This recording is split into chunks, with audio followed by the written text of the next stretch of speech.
I'm going to go ahead and call this May 2nd Elyria Planning Commission meeting to order here at 11:01. We'll start with a roll call. Tom Aiden, Present.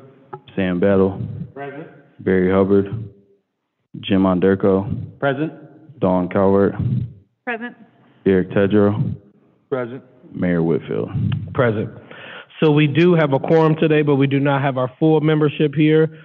So every public hearing we have, we will ask you if you would like to proceed, though we do not have our full membership here. Also, Jim. All right, so the first item of business is the approval of the minutes from March 14th and April 4th. If there's no questions on the minutes, I'd entertain a motion. We'll do one at a time. I entertain a motion to approve the minutes for March 14th. Moved by Mr. Battle. Is there a second? Second.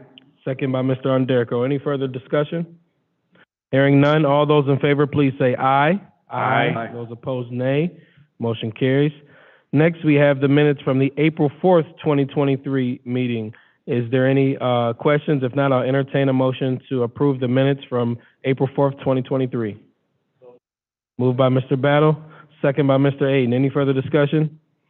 Hearing none, all those in favor, please say aye. Aye. Those opposed, nay. Motion carries. We have one item of new business, and it's in regards to the daycare issue that we've had here in the city of Elyria with, and I'm going to probably lean on Chief Farkas to give some context for the topic. I'll start with you, Chief Farkas. If you don't mind setting the context for how we got here, and then I'll add commentary. Thank you, Mr. Chair, through you. This came about due to the multiple occurrences of daycares being presented to Planning Commission and the difficulty of trying to get them to comply with our current ordinance regulation. It was gotten to the point of it seemed to be unreasonable per our ordinances. We then reached out and during our current revamp of the codified ordinance, reached out to our ZoneCo and asked for their input. This, I'm not sure if the panel has the report. Dawn, through you, did you have that report handy? I do not believe, It was not passed out? I don't believe it was shared yet. Okay. Yeah. With that, we did get some feedback from the ZoneCo that gave us some options of comparables to other cities and or to be more in line with the state requirements. A brief synopsis. Thank you, Chief Farkas. And we do have someone from ZoneCo on the Zoom line. And so, Nolan, can you hear us okay? Yes, I can hear you. Thank you. And you all can see him here. And then folks on the board, if you want to turn your monitor on, you'll be able to see him there. Can you turn the volume up a little bit, Mark?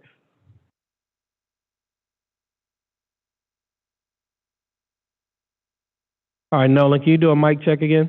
Yes, I'm here. Can you hear me? Okay, we can hear you pretty good.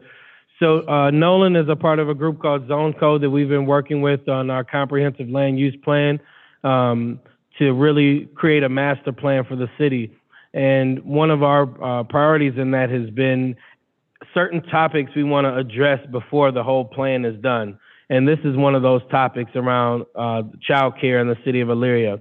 And so Nolan has had the chance to look at other cities as well as review our code in regards to this matter. So Nolan, I want to pass it to you. I know you can share screen as well if you need to be able to pull up anything so we could see as well, but I'll pass it to you. Okay, great. Well, thank you so much. Yes, so ZoneCo is a firm that is working under a contract with MS Consultants, who was hired by the city of Elyria to work on the comprehensive plan and to update the zoning code. ZoneCo, we specialize in zoning code rewrites. And as we're working with MS Consultants, who's working on the comprehensive plan element of that project, some city staff asked us to explore and come up with a proposal related to child daycare facilities. One of the problems that was presented is that currently, let me share my screen, this may help here. It says you cannot start screen share while the other participant is sharing. Oh, thank you.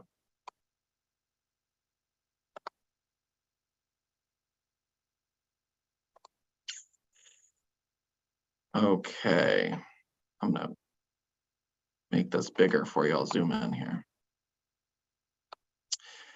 So one of the problems that was presented is that childcare facilities, as currently written in the zoning ordinance, have some conditions that must be, quote, substantially met. Some of those conditions are here. Hopefully you can see that on the screen that you're looking at. If not, you can refer to any of the residential districts where they have this under the conditional uses.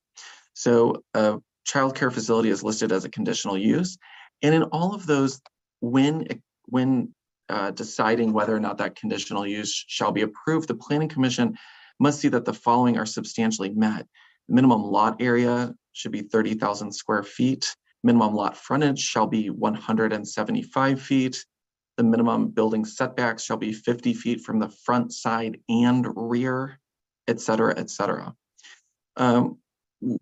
It came to our attention that those requirements are very difficult to meet in existing built-out neighborhoods, especially for two types of childcare, and those are both the family daycare homes. There are two types of family daycare homes. Those are type A and type B, and those are defined by the Ohio Revised Code. And both of those are places where somebody who's a permanent resident of a residential property delivers childcare services out of their home. So this is different than a commercial daycare center, although the person could be charging for their services, so it could be commercial in nature. It's still a residential type use because the person is also using that facility as their primary residence. So what we did is we looked at these numbers and realized that the 30,000 square feet, 175 feet of frontage and 50-foot setbacks don't really align with the current neighborhoods and those current built-out neighborhoods. And so what I did is I created this table that shows in bold and italics the provisions in those districts that conflict with the minimum provisions for a daycare center. So as you can see, in these residential, low density residential, medium density residential, urban districts, we have minimum lot areas that are much lower than what's required for a child care facility. We have lot frontages that are much lower than what's required, and setbacks that are all much lower than what's required for these child care facilities. So if you go into a built-out neighborhood, you may find that all of the existing lots do not fit the requirements for these childcare facilities. So what we proposed is making some amendments, and these amendments were intended to, one, allow for existing homes to be used as type A or type B family daycare homes, and align those definitions closer with the Ohio Revised Code. And then also calling out those child daycare centers that are more commercial in nature and are not the permanent residents of the operator. So we've, in our proposal, redefined child care facility. Let me get rid of these comments here for you, so you don't see those. We've redefined child care facility as those that are not the permanent residents of the licensee or administrator. And that aligns with the Ohio Revised Code's term child daycare center. And then we've added in type A family daycare home and type B family daycare home. And these are, the difference there is just the number of children present in the home. Currently, type B family daycare homes in Elyria are treated as home occupations. So they're an accessory use to a residential use. Where type A, because they are larger than type B, are not treated as home occupations. So type A, we're proposing to continue to treat as conditional uses in these residential areas. However, to change the requirements so that they fit better with the existing homes in those built out areas. So for example, treating the minimum conditions as the minimum lot area satisfies the minimum lot area requirement for single household detached dwelling units in the same district, rather than that 30,000 square feet, which is out of line with the other developments there, the other houses there. So that's our proposal there. And then to continue to allow what we're calling, let me make sure I get the name right, what we're calling child care facilities under this new definition, that would be more of a commercial, non-residential child care facility, or not the residence of the administrator. And that would be allowed in business areas.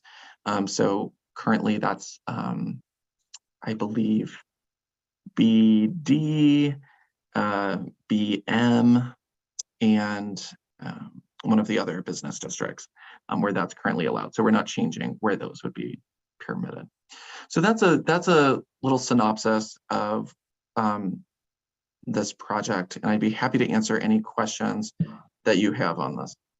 Yep. Nolan, if you don't mind speaking to, at the bottom there, you also have some pieces that that we've heard from the residents that were concerns that we wanted to make sure were addressed in here in terms of the play area being fenced in.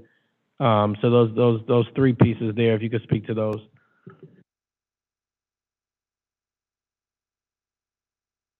You're muted. You got muted. Go ahead and unmute. Sorry about that. Thank you. So on this proposal, we are not proposing to change the regulation that the play area shall be fenced in. So that was an existing condition that must be substantially met in order to get a conditional use approval, and we kept that in there. We also kept in this requirement that drop-off and pickup areas shall be located as not to impede traffic safety, and that parking should be located to avoid the necessity for the parent and or children to cross streets or access driveways. And so those are safety oriented, and so it didn't seem appropriate to remove those. Thank you. Mm-hmm. So I'd love to hear some commentary from the committee here, but this was a charge that City Council really wanted us to address. When we brought this before City Council and asked them, they said, "Hey, we trust the experts," was quote unquote the experts, was how you were referenced, and they wanted us to come up with some recommendations for policy changes to provide clarity to our city, our residents, these businesses, on how to address this. So Nolan has, provided that draft, and Nolan, you can keep that on the screen because there might be questions about that. He's proposed that, but would love to hear some feedback and questions. I guess one question I have that's burning is around this process would still require people to come before us, correct, for the conditional use? Because I think people still wanted the opportunity to have these cases come before us and then allow residents to be able to speak if they were proponents or opponents. That is true. For a type A family daycare home, which are the larger of the two, type A or type B, type A is the larger, that would still be a conditional use approval that would have to go through the conditional use approval process, correct? Okay, thank you. For the commercial, I just want to specify, for the commercial ones that are located in the business districts, those would be permitted by right, not conditional uses. Thank you. Any questions? Yep, Jim, go ahead. So just trying to understand, where some of these requirements came from, the history, how old they are. Are they based on another community's requirements, or how did we get here in the first place? And just trying to understand some of these changes, how are they, were they put in for, the safety and the protection of the children and the families? Or, are some of them in place because they're trying to protect the other residents of, inappropriate use of properties? Just trying to balance that, understanding how we got to this place, because they were put in place originally for a reason. And just kind of curious how, is this what all the communities in Lorain County have, similar requirements? And, and if we're going to make a change, is it the right change? And are we accomplishing what we need to? Thank you, Jim. So I'll react to that. And then Nolan, I'd like you to speak to what cities you compared, and then Chief Farkas around the history. So when I see the requirement for a 30,000 square foot lot, to me I hope and pray that wasn't thought through and decided, because that is just not even a reasonable space for the type of city Elyria has. But Nolan, if you could speak to the other cities you looked at the policy, and then Chief Farkas, I know you were doing some digging to try to figure out where some of this stuff came from. If you could speak to that as well. Thank you. Yeah. So in terms of the original numbers, 30,000 square feet, 175 feet wide, I don't know the history behind that in Elyria.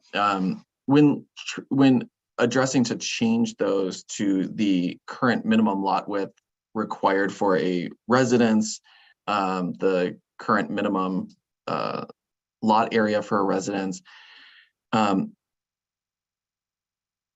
these are numbers that are reflective of those districts. And those districts minimums may be staying the same. They may be changing over the course of this, probably over the next year in this project as we go through the comprehensive planning process. Related to other cities, I was mostly looking and comparing to other cities' definitions. How do they define a type A? How do they define a type B family daycare home? How do they define a daycare center? And what I found is that most of them define them according to the Ohio Revised Code, which already has them defined. The easiest thing is to keep consistent with the state, as these centers need to be licensed by the state anyway, so to keep this code and the state in line. Some other codes change the number of children. So right now, for example, we have child care facility means a place licensed by the state of Ohio and defined by the Ohio Revised Code as a child daycare center. At the time of this ordinance enactment, the Ohio Revised Code defined a child daycare center as any place that is not the permanent resident of the licensee or administrator, in which child care or publicly funded child care is provided for 7 or more children at one time. Some other codes in peer cities do not have that number, or they have the number 5 rather than 7. And so generally they are relatively aligned with the Ohio Revised Code, but sometimes that number is different. But I kept it consistent with the Ohio Revised Code for this proposal. Yep, thank you for that, Nolan. Chief Farkas, can you speak to the local history here? Were you able to find anything of how we got here? Thank you, Mr. Chair, through you. As indicated in past meetings, the last revision was made in 2000. I've scoured the code in regards to, I guess, to figure out what was the overall intent. What did they actually want to propose with this? And from what I can find out, the intent was to make it to where these types of daycares, it would be very difficult to establish in a residential district. And the key factor to that is the number of children. Now, the one thing I couldn't understand, because I wasn't here when they created it, is why they enforced that upon a Class B type daycare, where the number of children is minimal. They kind of bundled the A and B into a flat-out conditional use requirement, irregardless of how many children. I can see the aspect of A, because you're increasing the number of children.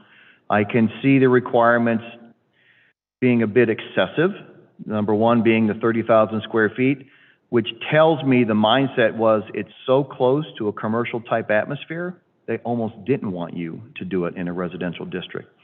As the other requirements, as indicated in our ordinance, trying to be met, again, very few properties would meet that requirement.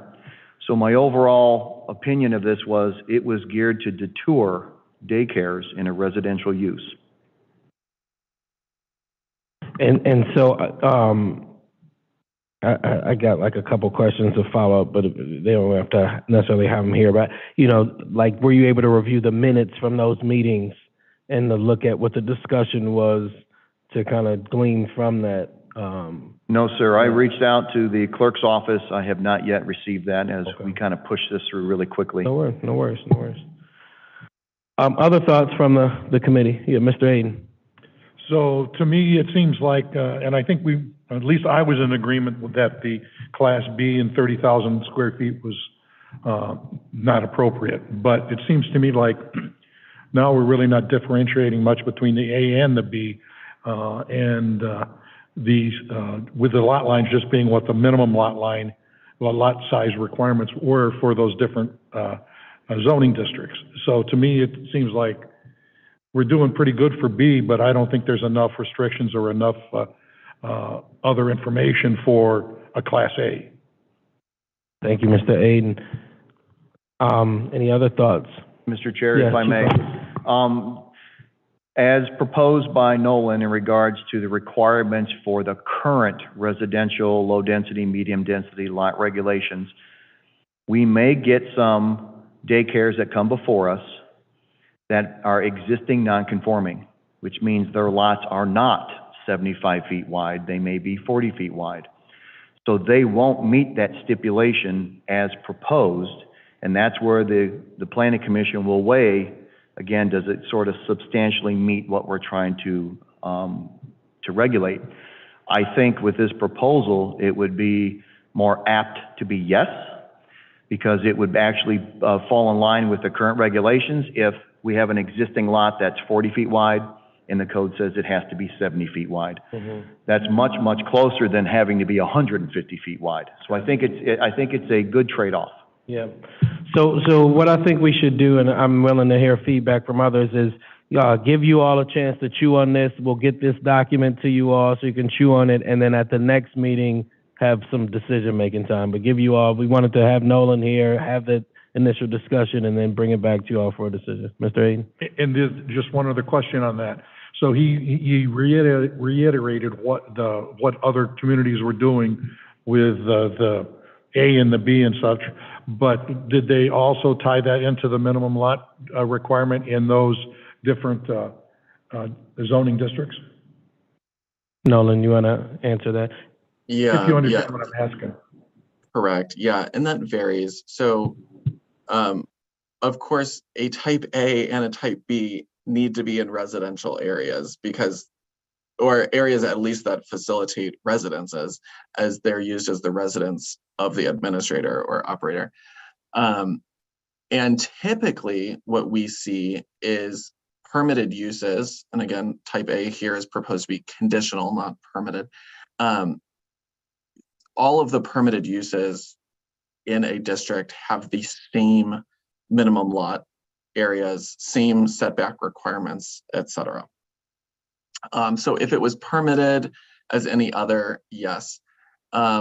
Sometimes we see special conditions, but it's unusual that I see special lot areas for these uses. Typically what I see is fully opaque fences being required. So rather than a chain link fence, requiring that those are wood slat or a hedgerow of 6 feet in height. And that's to create some visual insulation and also some sound insulation. So that's one thing that I see in some codes. Sometimes there are special parking requirements, but these are uses where you're going to have a lot of pickup and drop off, and it's probably not likely that people are going to be parked there a long time. But those are sometimes things that I see, but a lot of times those can be addressed too during the conditional use approval process, as you look at a case-by-case, property-by-property basis. Thank you for that, Nolan. If you could stay on the line, I think one thing I'd like for us to do, one is provide some public comment for folks who have views they want to share on this. So we'll start there, and then we'll close out. Please state your name and address for the record. My name is Carol Hobart. I live at 440 Olivet Drive in Elyria. And for 25 years, I had a Type B home with Lorain County Human Services. I never realized until I talked to Daryl that I wasn't in compliance because the city rules were different than the state, but Human Services certified me for 25 years. And some of the things that was discussed at council meetings and at the community development meetings and stuff that I went to. So I had a Type B home, which is 6 children. I had a small child. He had to be included in that 6 children. So now I'm down to 5 children. As far as traffic goes, you might have multiple children. I would have 2, 3 children in a family. So that's only one car dropping off and picking up. So you have to keep that in mind also, that most people, you know, you're not going to have 12 separate children being dropped off. Most of the time you're going to have multiple children. I was for low income. Most of these single women that they're going to college, I was down from the college, they're working low income jobs. Human Services pays for part of their daycare. Sometimes there's also a fee that they pay. And they can't afford the high-end daycares. And I was talking to Nita, who was trying to get a Type A home. She's doing evenings and weekends. And nobody does evenings and weekends. I mean, I didn't do it because I lived in an 1,100 square foot house where our children going to sleep, and I had 4 children of my own. There was no room to sleep. So, you know, and I had my fenced-in yard. I did fire drills. I had to have all kinds of training. You have to do your, I had to do CPR. I had to do first aid. I had to do communicable disease. I also had to do a class on abuse of children, where they showed us different things people used to beat children with. That's a horrible thing to think about, but sometimes when you're dealing with other people's children, you don't know what goes on in their home. You have to know what to look for if a child comes injured into your home. So I was also on what was called a food program at that time that the government supplied me with money. I kept a menu plan that I had to turn in every month, and I had to serve certain foods because a lot of these children, your home is their only nutritious meal. So we had to serve so many meals and so many snacks in the allotted time that the children were there. So I don't know if anybody... Yeah, I have a couple questions for you, and thank you for sharing. In the 25 years that you operated your Type B, did you ever have any complaints from your neighbors or any reports that were... No. One morning before school, they were wild in my house, and I let them outside early, and my neighbor said, "Carol, please don't send them out that early." I said, "Okay, sorry." Yep. That was the only complaint I got. But there was never cars all parked up and down my street or anything like that, that was a lot of traffic. And then what type of neighborhood were you operating this in? What was the neighborhood in this? It's Spring Valley, it's Olivet Drive, it's the little boxy 1,100 square foot houses. And it's pretty condensed housing. Yeah, they're really over there. small. Our lots are small, but my yard was fenced in, and I set it up a really nice play area. My husband, we don't have sidewalks, so my husband built little sidewalk paths in our backyard so they could ride bikes and be safe and stuff back there. Good stuff. Well, thank you for sharing. Big Thank time. you. Thank you. Any other comments? Go ahead, Councilman Oswald. Oh, and I'm sorry. You got another question for you, Mr. Battle. Sorry. I'm just curious, how did you or why did you get into this area? Because I could not find anyone to watch my kids that I could afford. It was terrible. I was a single mother at that time with 3 young children. And I thought, I can't be the only person. And somehow I saw, I don't know if it was an ad that Human Services was looking for daycare providers.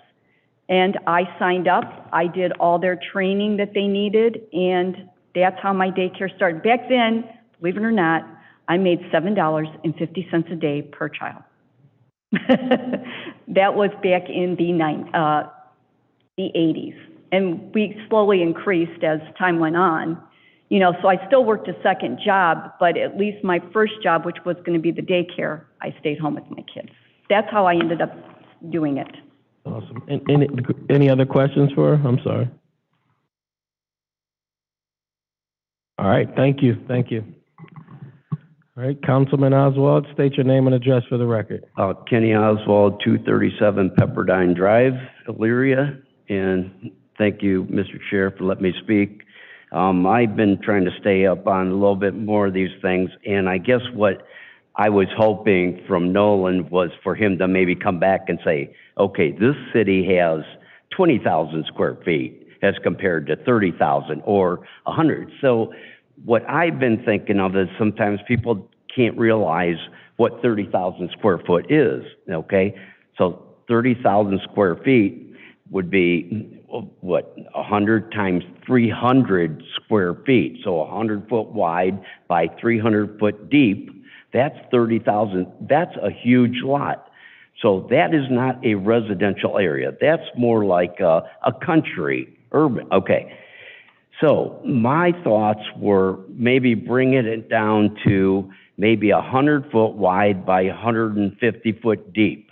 That's still a really good sized lot in the city of Elyria. That's 15,000 square feet. Now, these are just an idea so you can kind of think about this.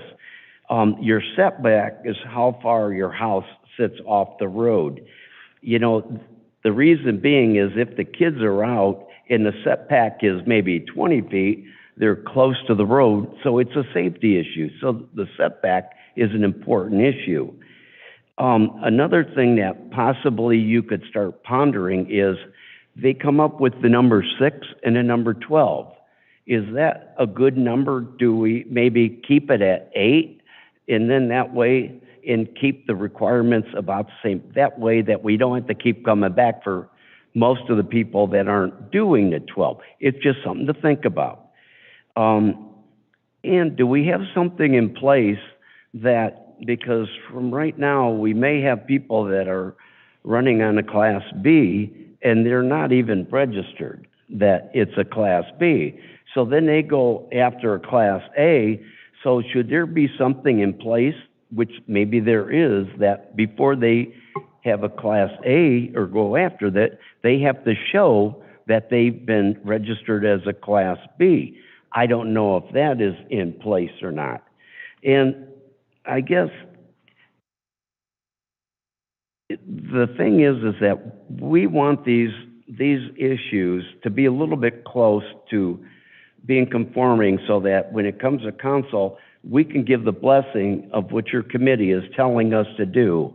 And they can't be so outrageous that these people can't comply. There's got to be a happy medium, and we know one size doesn't fit all. But let's just say now that you said it was 15,000 square feet, and it comes in at 13,000 square feet. Now, the committee here would say, well, we could make that decision, which we can still override, but now we can make a better judgment. Yeah, it's pretty close, or they've been keeping a little bit better in line with what we need. So I think that's what we need to do in this situation right now. But that's what I was hoping for, a little bit more what the cities were doing. So Yep. Thank you very much. So, yeah, if you could stay there, Councilman Oswald. Nolan, you did do some of those city comparisons. He spoke to that earlier. I don't know if you want to dive into another level of detail on those, but do you want to respond to that? Yeah, I can just, for example, Lorraine, just picking a neighbor, for home-based childcare there, and this is 6 or more. So think about the type A home-based childcare. They require outdoor play areas shall be completely enclosed by a chain link or solid fence, at least 4 feet high. They require that the hours of operation shall be between 6 a.m. and 9 p.m. unless otherwise approved by the Planning Commission. This is a conditional use, so it's going to have to go through conditional use approval processes. And there needs to be proof of licensure from the state of Ohio. So it's pretty basic. They don't have specific or they don't have other requirements for lot area, setbacks, lot width, etc. At least that I'm seeing there. Yeah. So what's your thoughts on that, Councilman Oswald? So he just referenced Lorraine's, which just doesn't touch on addressing any sort of setback or frontage. It just complies with what the existing code is, but they were specific to address hours of operation, fenced in, and these other pieces. Agree, Mr. Chair. So I guess to me, it's a safety issue. So I think a setback is very important, you know, because if you do have a house that's so close to the road, cars, maybe a busy street, okay? So I think that's very important. Maybe the square footage now isn't so big, but that width of that lot is important, because if you have a 50-foot wide lot, you're probably not going to get a driveway, so that could create issues at that point. Now, here again, you said that, let's just say that we said it was 100-foot wide, but they come to council and they said that this is what we've got, you know, we can do everything, that's great. What if they had a 75-foot lot wide, but they said, we've got our driveway set up here, and that's when they would come to this board here and they would say, we have enough parking that we can address a safety issue. That's where this committee right here could figure out, yes, you know what, they have made good concessions. Yes, I can see that being changed. I think you still need to have some form of a minimum, something to work off of. Yeah, I agree.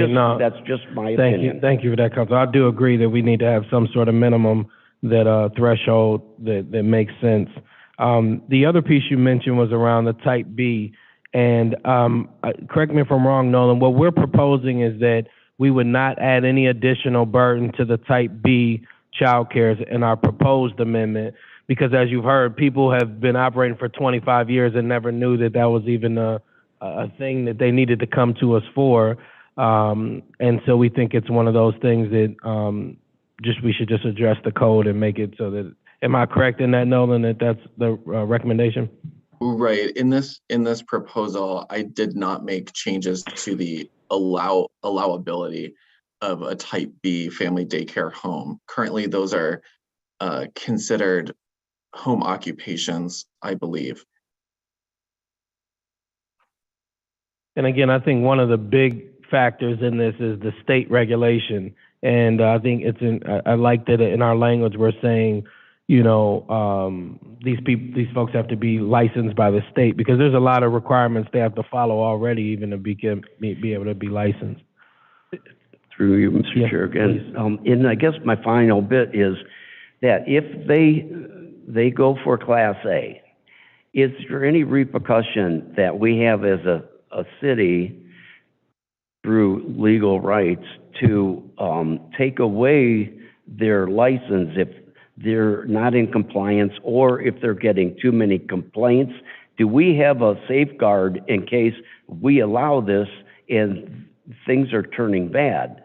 Well, Leah, let's speak, you know, we can't touch the licensure, but can we speak to what type of recourse could we have if we are getting complaints? We've rezoned something as a type A, and now we're starting to see a lot of complaints and issues. What is our recourse? And I'll go look to the two attorneys in the room.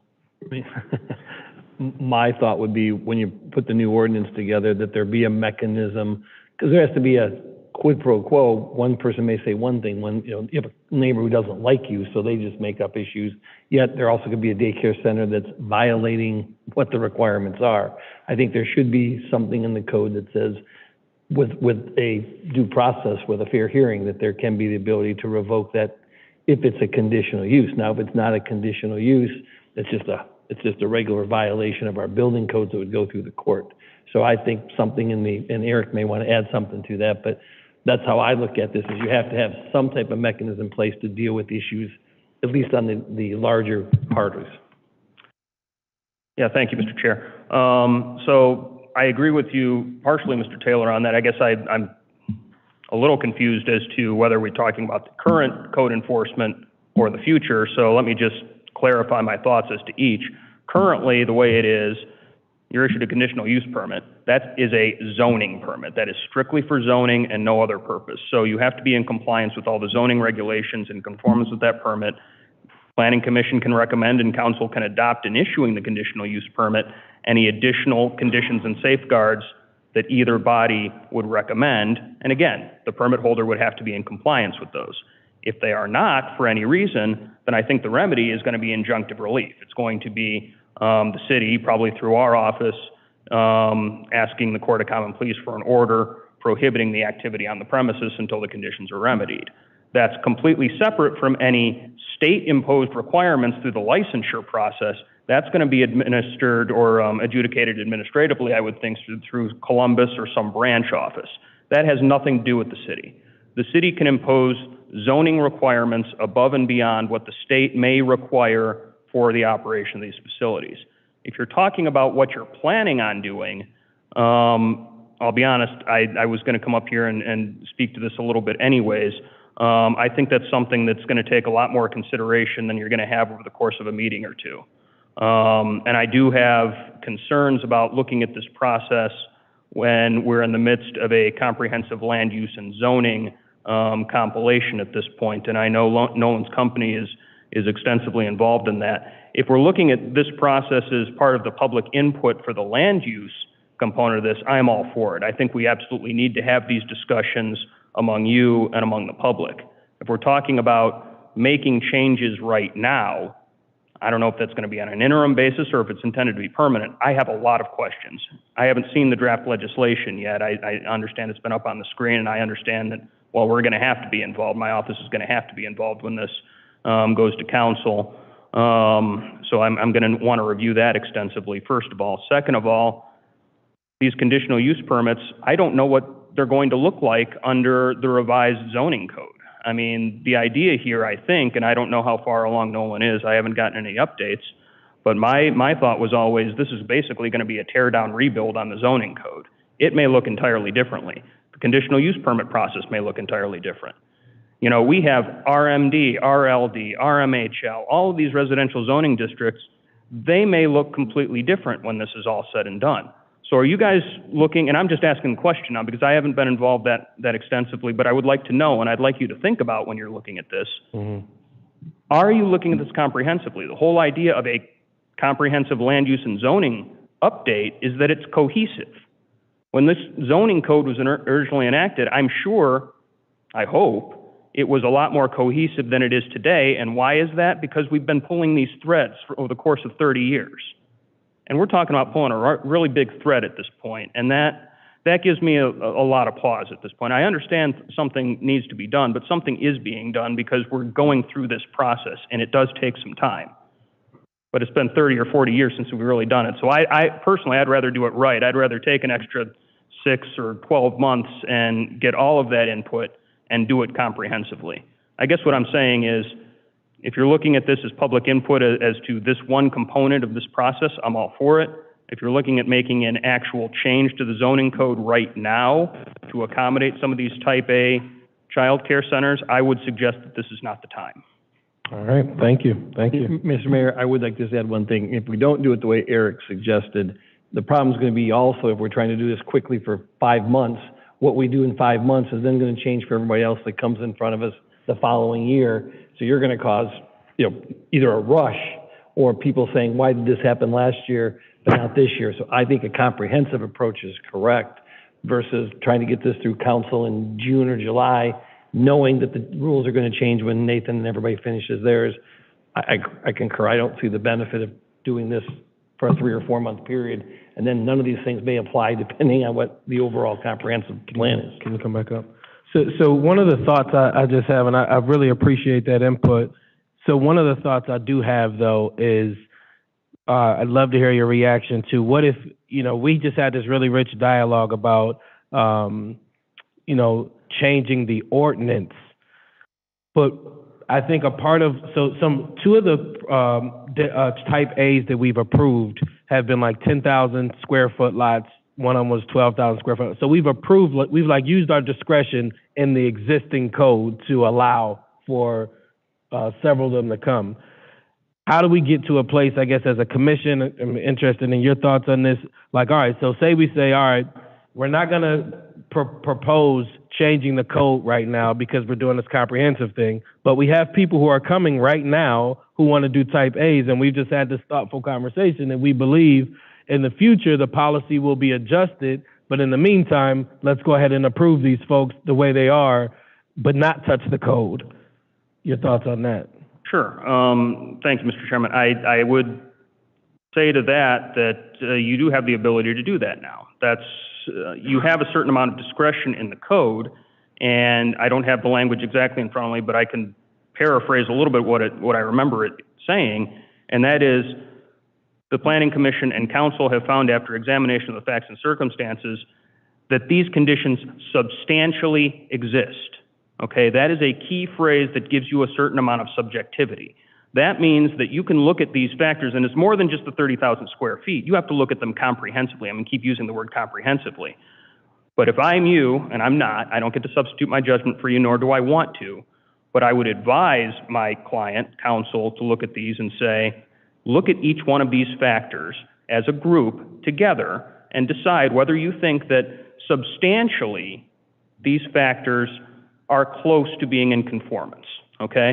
If that means they're less than 30,000 square foot and they're less than the frontage, you've got 5 or 6 other factors that you can look at and you can justify the granting of these permits. Now, I don't suggest to you that should be a, blanket license to just grant all of them based on these. I would go through a thoughtful analysis of each factor and determine whether you think maybe none of them are met, but maybe all of them are 85%. That might be enough to say they substantially exist. And I think it's important for us to hear that because I think there was a chill factor with us. We're just keep hearing where the code says this and we're voting this way. The code says, and I think there was a chill factor that's happened here and at council. We're just we're not approving any of these until this is, because I think people feel like they're not following the rules.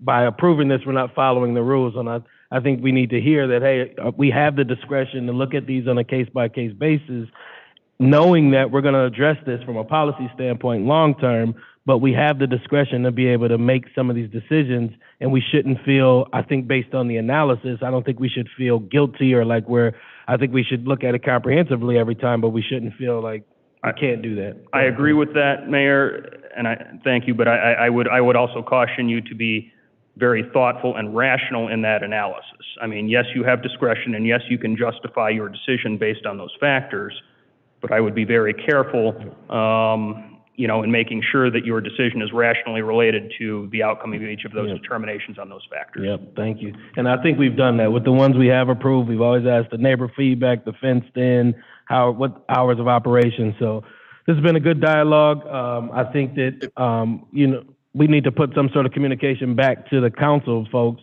but we'll work on that. Did somebody else have a comment down here? Mike, turn on. I have a comment, if I may. No, I'm sorry, I forgot you.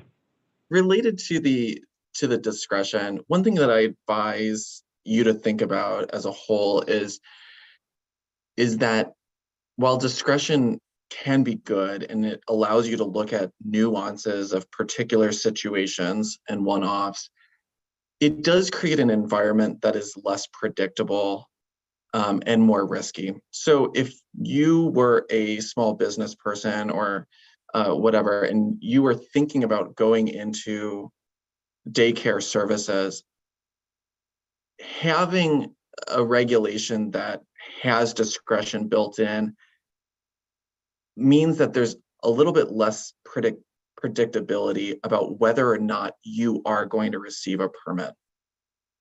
And having less predictability is not really good for a business person. You can't,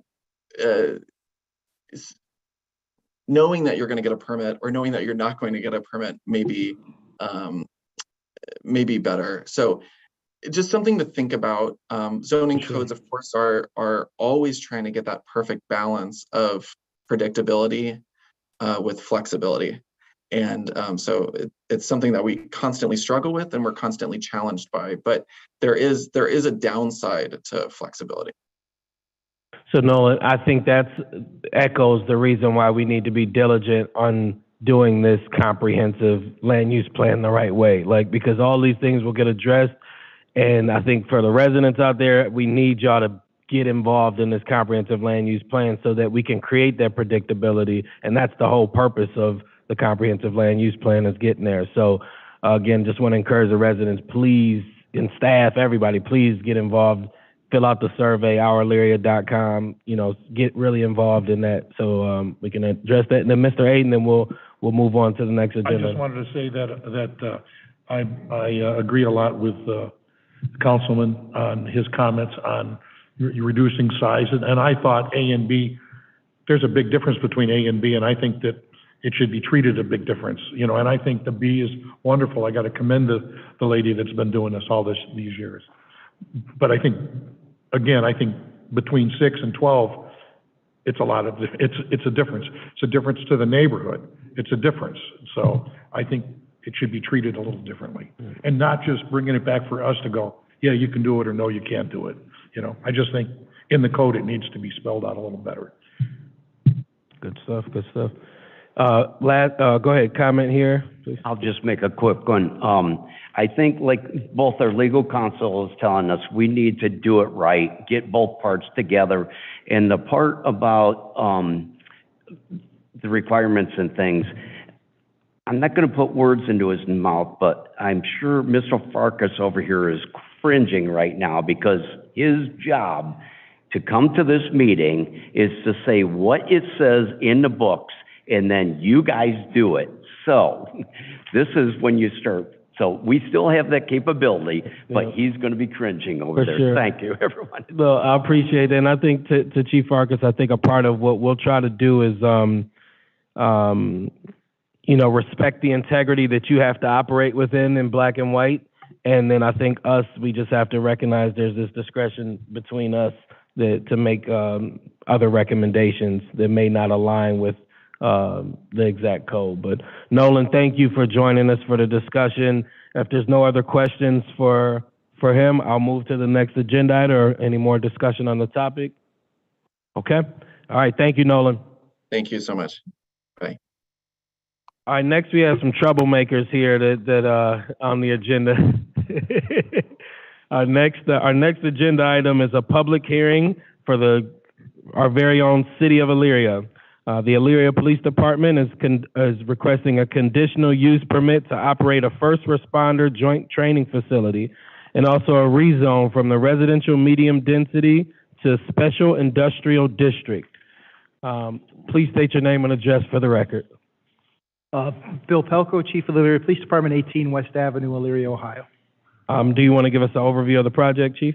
If I could, I'm going to refer to Lieutenant Frank. He's been spearheading this project. He's got a better understanding of it from me, so I'll let Lieutenant Frank take over. All right, Lieutenant Frank. Thank you, Mayor. Yep, good to see you. My name is Lieutenant Lee Frank. I'm currently a staff lieutenant at the police department, and thank you for your time today.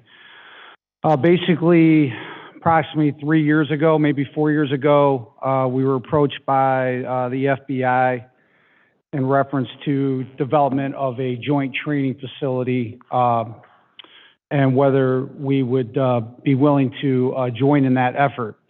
Part of that came out of the fact that we have a resident agent that works at the station with us, and when it comes to training, they too, in the Cleveland Regional Office, is the office specifically, Mr. Mayor, that we're working with, they too have to bring agents from all over the northern half of the state. So basically from Youngstown to Toledo to north of Columbus, their agents have to travel great distances to do training. So part of that discussion led to us looking at the site that we have identified out behind Central Maintenance Garage to the building of this joint training facility. Can you scroll, where's, Mark, can you scroll so we can see, is there any site, plans and there we go. So there's the parcel numbers. And then we'll pass to Chief Farkas. You've reviewed this, so Chief Farkas. Thank you, Mr. Chair, through you. The request is regarding the rezoning of parcel 0624-006-000-011, consisting of 35.7 acres. Parcel 0624-005-000-039, consisting of 2.1 acres. And 0624-005-000-031 of 18.77 acres. The request. The proponent is requesting the above listed parcels be rezoned to a special industrial district, the requirement which can be found in the Elyria Codified Ordinance, Chapter 1168. The intent is to accommodate a law enforcement and first responder training facility. The submittal also includes a conditional use request to accommodate said use via Section 1168.02 DD. Note, this memo shall serve for both requests. I have listed the boilerplate findings for a residential use of which this parcel is currently zoned, all of these. And I've also listed the zoning requirements for the special industrial use. And I want to stress the reason for this particular zoning classification, special industrial use, is it gives the board the power that any proposed use has to come to this panel to be approved. It will not allow anything outright unless they come here for the conditional use. The thought was to rezone it to a light industrial district.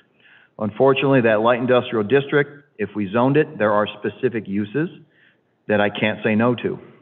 A special industrial use will give the power that anything proposed from here on out gives the panel and council control to allow what is or isn't. So with that being said, I'll march on.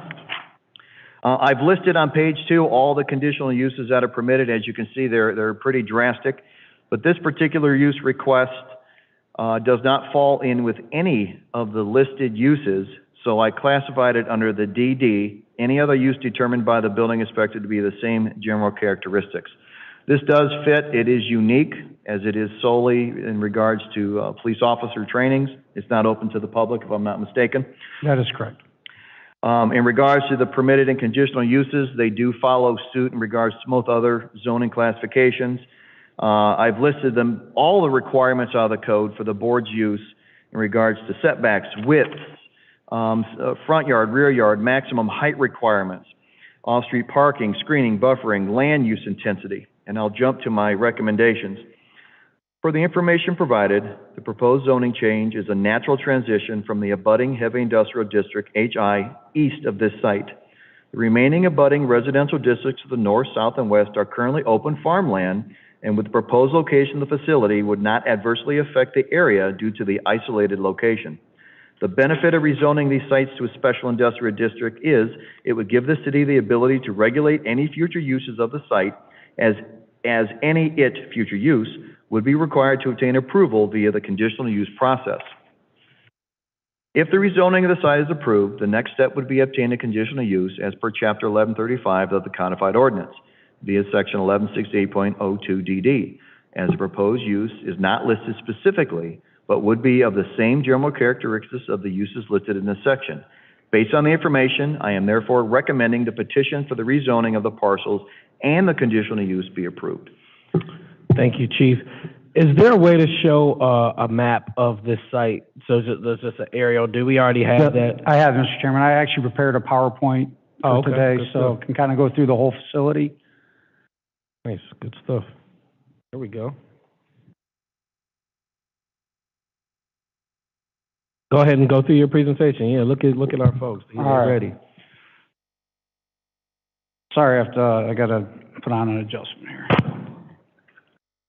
28 years. All right. So what you're looking at currently is located directly behind Central Maintenance Garage, which is located at 581 Garden Street. So the areas that you see that are in pink, the pink striped areas, is the total property that is owned by the city of Elyria. So that's the entire facility of CMG, which at what engineering has provided me is approximately 186 acres. Where you see the blue area currently up there in distances from the training location, that the blue hash marks, Mr. Chairman, are kind of the basic location.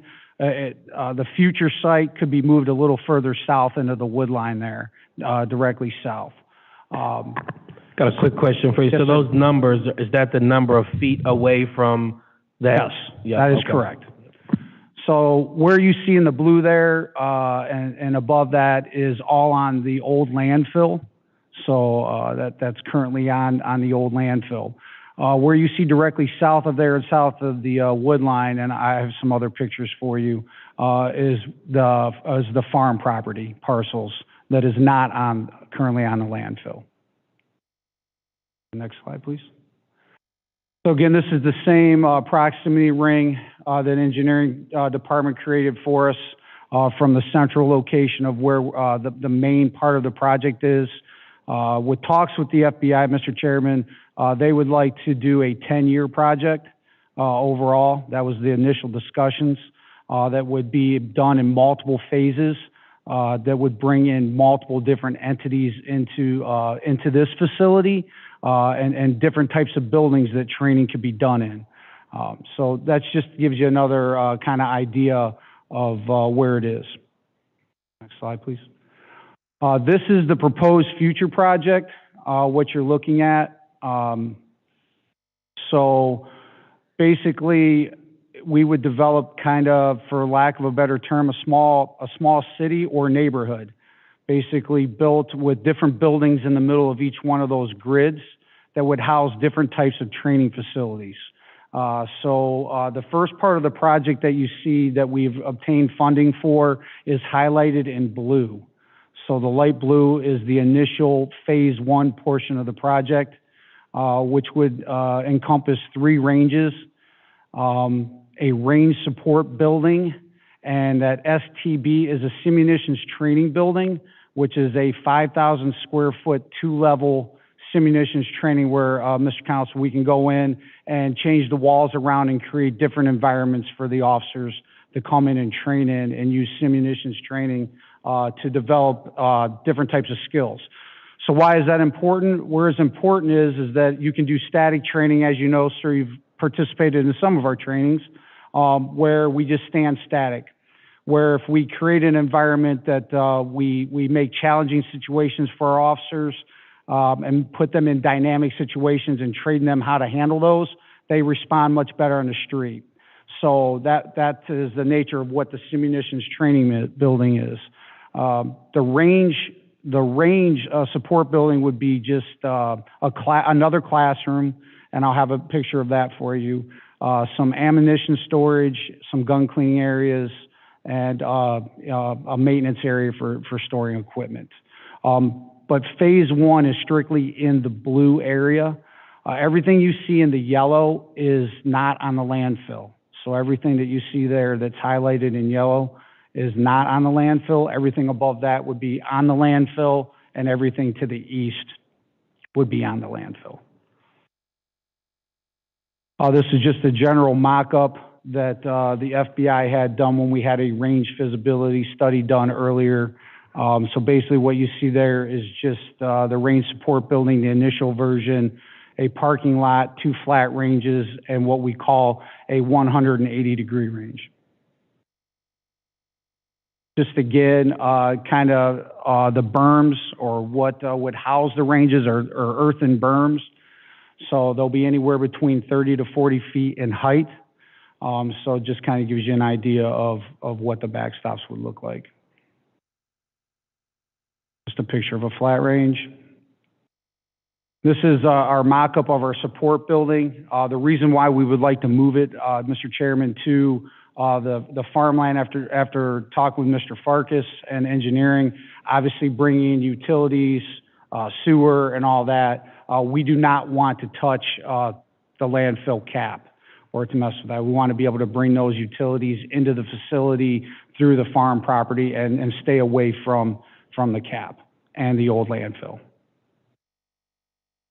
This is just a mock-up of the 5,000 square foot training facility. Basically, it's going to be 2 floors, some different stairwells, and there'll be blank slates to where we can make some portable walls and move them around to create different room configurations. Eventually down the road, they requested a rappel tower, so there's a picture of a rappel tower. Also, the future plans are for, to make a, first responder facility, not just law enforcement. So, our fire department works ropes, they do stairwell rescues. There's also, after working with the FBI, talks about building a live burn house. If you're familiar with any of those facilities where they can actually set the building on fire and put it out. So, I went out to a facility in Pittsburgh. There's a police department in Pittsburgh that has the same type of facility, and they actually have a burn house on site. So we're looking to create a first responder training center, not just a law enforcement training center. Something that would bring training in regionally throughout the region. We can host national conferences. We can host regional trainings. That's incident management, everything from incident management to active shooter incidents to, search and rescue. As far as the mind can take you, when you talk about development of a center like this, I can assure you that no one will have a facility like this one in any part of the state. Next slide, please. This just to kind of give you an idea of where some other training takes place in our community within Lorain County. That is a picture of the Amherst Gun Club.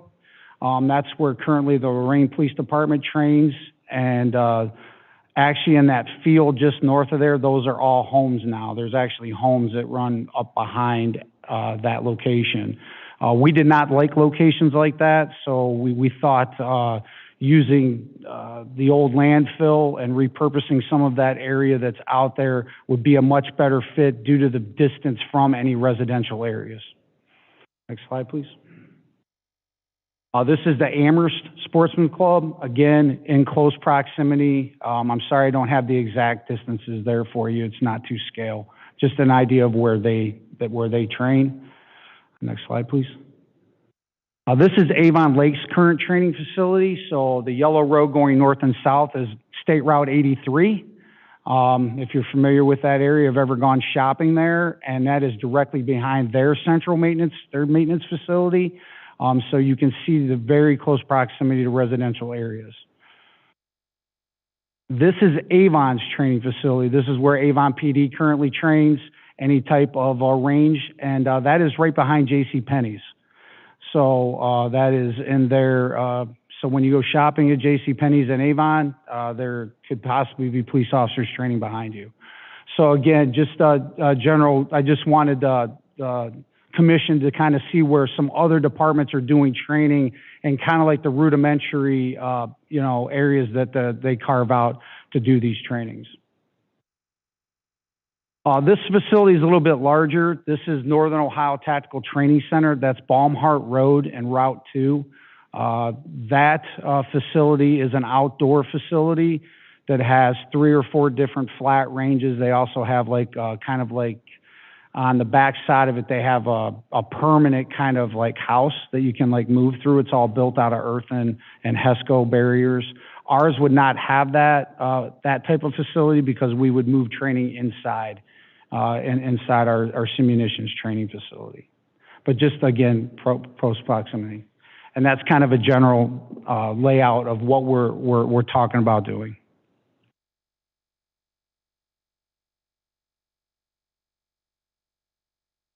We're good here. These are just general slides on where we're at with this presentation was made just for that. So any other questions you may have?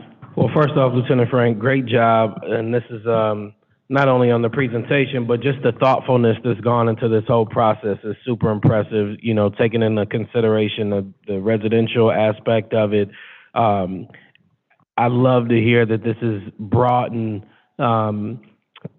to be almost like a public safety campus. You know, it's a training for campus, and I think that's really exciting as well. One of the questions I have is around, have we done any sound testing in terms of the site? We have not done, we did some preliminary sound testing a while back. We have not done anything recently. Obviously sound is always, a concern when you're talking about shooting. So no, we have not done anything preliminary yet. Obviously, there's been talk with, as we've had our meetings, about as the project grows, that some of those extra, if it becomes a problem, some of those extra sound barriers can be brought in. Obviously, the higher we make the berms, if we brought in soundproofing walls and things like that, obviously it comes down to dollars and cents.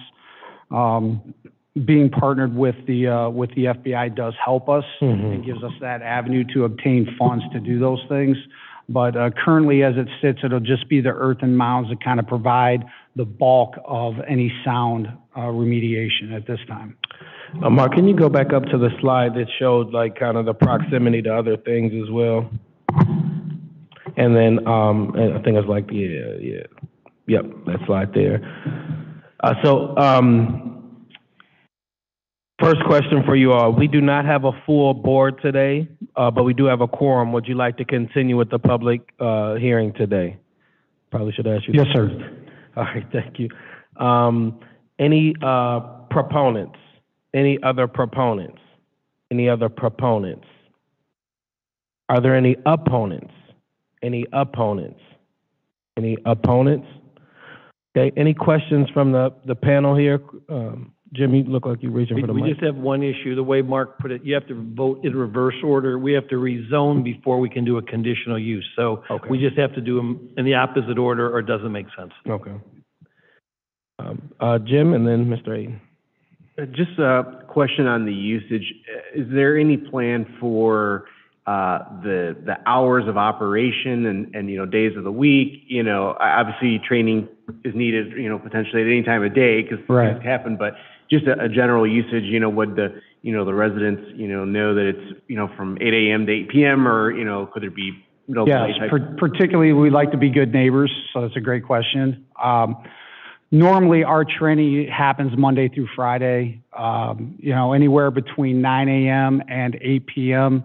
Obviously, currently as we sit, we don't do a whole lot of low light training, which is obviously, you can imagine, is a problem.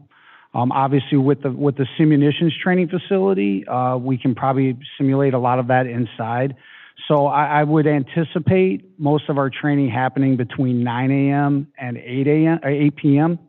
Obviously, if we train later in the year, it gets darker sooner, unfortunately. So we're all familiar with that time of the year. So we can try to craft training hours around that. Again, just based on if we had complaints or not. Historically, right now, we don't shoot late at all. So right now, if I had to anticipate, it would be probably 8 a.m. to 8 p.m. I don't know, Chief, we may at times have to go later, but I would not foresee that happening a lot. Thank you. Mr. Aiden? Early on in the presentation, I think I saw something about a grant. Yes, sir. But it left so fast I couldn't read it. Oh, I'm sorry, sir. No, yes. it's fine. So basically how the project is being funded, we teamed with the Cleveland FBI office and we were able to obtain federal funding to build the first phase of the facility. And the city currently has obtained $2.3 million to start the project. That's phase one. Again, as this project continues, the Cleveland office is able to go for more funding. Again, there could be other entities within the Federal Bureau of Investigation that can also submit for funding. So it's kind of a unique process in that sense. It's a great question. Another question that's been asked is, well, once it's built, who owns it? Once it's built, it's ours. So we own the facility. It is not owned by the federal government. We own and control the entire facility. They are also partnership with us through 30 years. We have a 30-year MOU with them to facilitate the process. And just to give the commission an idea, currently the FBI trains at Camp Perry. Camp Perry's all the way out by the islands. So if you could imagine an agent coming from Youngstown to go to training or do any type of training would drive about an hour and a half to an hour and 45 minutes. And they, over the last 6 years, have put into that facility close to another $600,000 and updates into that facility, just, and facility maintenance. So yeah, that's how we obtained funding for this portion. Again, as it continues, I've been told that other entities in the Cleveland office can also submit for funding. So for example, the classroom, they would like to build a 100-seat amphitheater-style classroom that we can use to host training. So when I say that it's not open to the public, it isn't for sense to using like the Sims building and things like that, but we can open up our 100-seat theater classroom to accommodate, other types of training, first responder, incident management, any type of classes that we would like to host there. We can host them there. There are buildings. So it makes it a very unique situation. When you look at the build out, if it went according to plan and we were able to actually build that small, almost like neighborhood, you could imagine that we could do all different types of real life training on those streets that are, that we develop within the buildings. It really presents a unique opportunity for the city. Being here and being at the department for 28 years, I can tell you we're kind of like, we're almost like nomads. We just kind of go around and we find different places to train. For a city our size, a department our size, to have access to a facility like that, it is incredible. It really is. You would push our department forward years and years and years. And you would put us on the map as a regional training area for first responders. It would be a very special place. Again, we could host, like I said, there's multiple things that we do yearly. Right now, we go to Kalahari, all the way out to Sandusky, to have a regional training for first responders that easily, if we were put in place to host some events like that, it would bring that type of thing to the city. I'd like to make a motion that I approve it, the zoning change. Okay. We have a motion from Mr. Aiden to approve the rezone from residential medium density to special industrial district. Is there a second? Second. It's been seconded by Director Calvert. Any further discussion? Hearing none, all those in favor, please say aye. Aye. Those opposed, nay.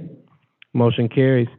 Next, we have a request for a conditional use permit to operate a first responder joint training facility. Is there a motion to approve that? So moved. Moved by Mr. Aiden. Is there a second? Second. Second by Mr. Underco. Any further discussion? Hearing none, all those in favor, please say aye. Aye. Those opposed, nay. Motion carried. All right, thank you. Thank you, Mr. Chairman. Thank you, Commission, for your time. So if there's no further business, I will entertain a motion to adjourn. So moved. I've got too many moving. I decided moved by Dawn. Is there a second? I'll be Mr. Aiden? second. All right, any further discussion? Hearing none. All those in favor, please say aye. Aye. Those opposed, nay. Thank y'all. Thank you for your patience. Good meeting.